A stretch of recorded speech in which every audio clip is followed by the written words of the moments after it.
Dyma geigadwaith nos Wener diwetha yn ganolfan Celfyddydau Pontardawe, yn amlwg band adnabyddus iawn Cymraeg, sy'n blwyddyn diwetha oedd yn Glastonbury. Llon lle yna, dros 100 decennau wedi gwerthu, a nhw'n wych. Beth yw'r hoff can ti? Lipstick coch.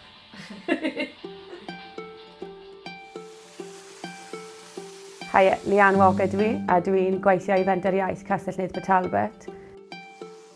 Fel Menter Iaith, dyn ni'n cynnig amryw o weithgareddau i ysgolion, ddysgwyr a siaradwyr Cymraeg. Mae gyda ni clybiau ieuenctid a hwb i bobl ifanc i ddod i ddefnyddio Cymraeg yn gymdeithasol.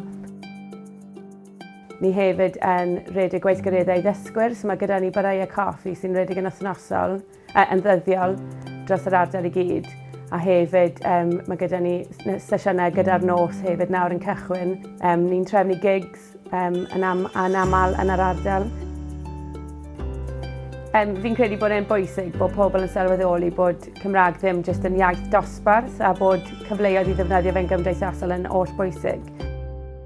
So dyma Bronwyn Lewis mewn noson gwobrwyo ar gyfer pobl ifanc yr ardal.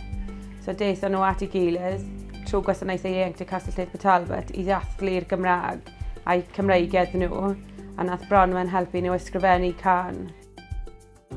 Mae'r ffaith bod y Steddfod yr Urdd yn dod i'r ardal yn 2025 yn dangos bod cymunedau Cymraeg mae pwyllgorau ardal wedi sefydlu yn barod. Fi mor falch bod fi wedi cael y cyfleoedd i ddysgu Cymraeg yn yr ysgol ac yn parhau i ddefnyddio fe bob dydd.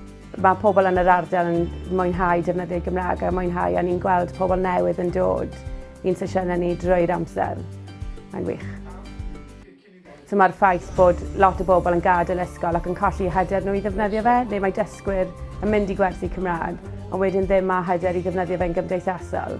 Dyna beth yw pwrpas gweithgareddau ni, fel bod y hyder yna ddim yn mynd, a bod nhw'n sylweddoli bod e'n iaith fyw a bod dim eisiau'r iaith fod yn berffeth, ond bod e'n bwysig bod nhw'n defnyddio fe a bod nhw'n mwynhau defnyddio fe a cymdeithasu ynddo fe.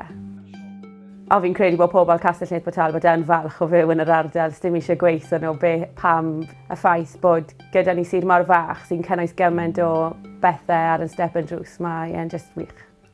Mae gymuned Cymraeg Castell Neath Talbot mor gyfeillgar, maen nhw'n croesawu pawb mewn gyda breichau agored, a mae'r fenter yn yr un ffordd yn croesawu pawb mewn.